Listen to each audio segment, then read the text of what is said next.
I was chosen to deliver the message, not because I was the bravest, not because I was the smartest, but because I was the only one who had loved her and survived.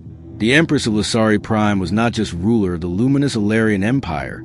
She was a being of myth, an alien monarch with crystalline eyes, living armor that shimmered with plasma veins, and a voice that echoed like a symphony written by starlight.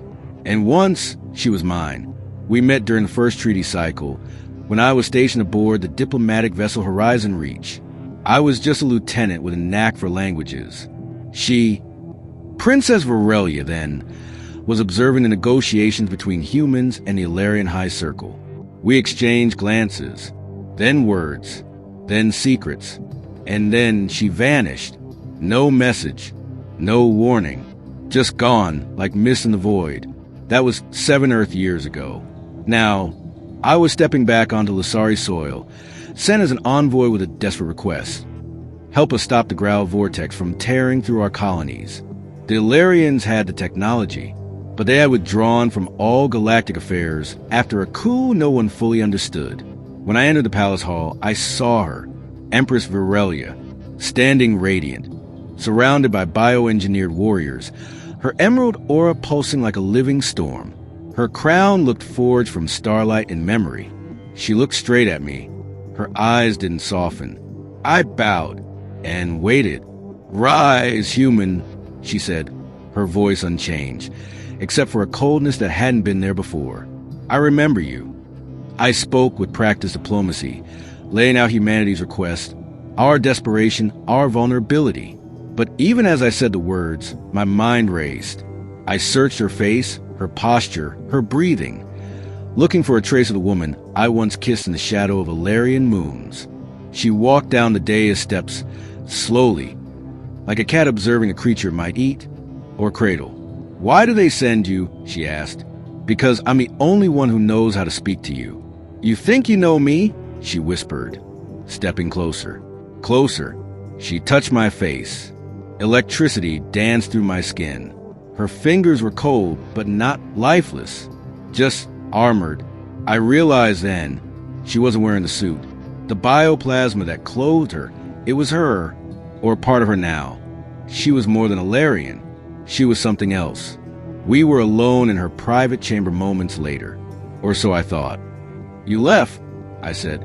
"You would have died," she replied. "Let me guess, political marriage? Ascension rights? Hostage by the High Circle?" "No," she said.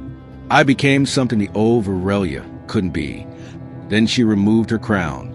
Underneath it, her hair pulsed softly with the same green bioluminescence as her armor.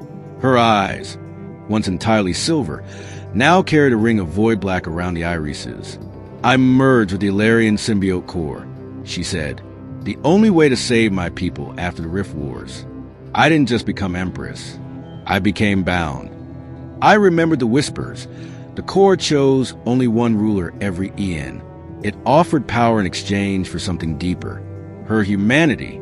And yet, she was still looking at me like she once had. "You risked everything to come here," she said. "For Earth," I replied. "For you." She turned her back. "The Council will never agree. But you could," I said, stepping forward.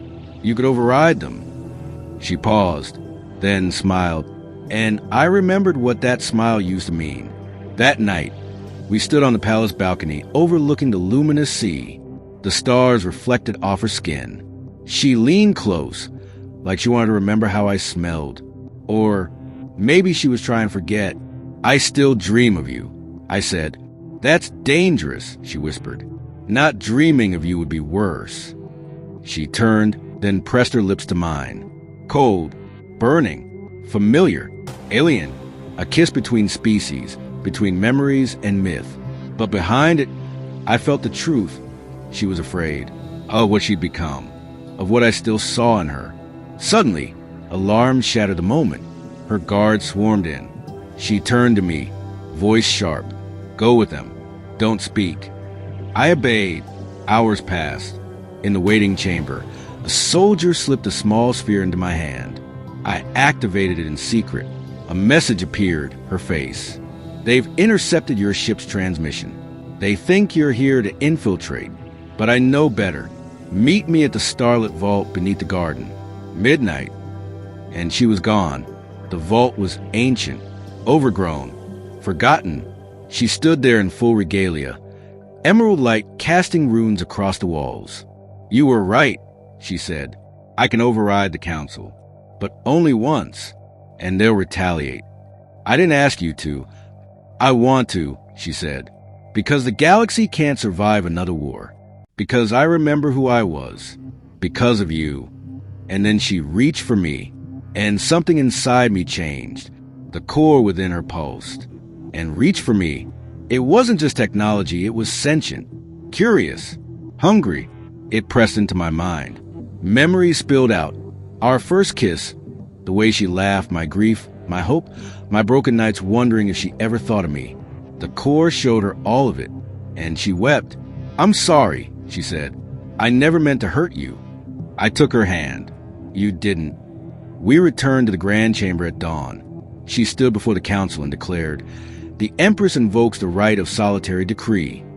Gasps. Chaos. The council shouted, but she raised a hand, and the core spoke through her as her, I give humanity our shield. One time, one cycle. Use it well. Then she looked at me and smiled for the last time. They exiled her. She knew they would, for choosing love over protocol, for remembering who she was, for being more than the core expected. Now I wander the stars again, carrying a crystal token that can ward off the Growl vortex.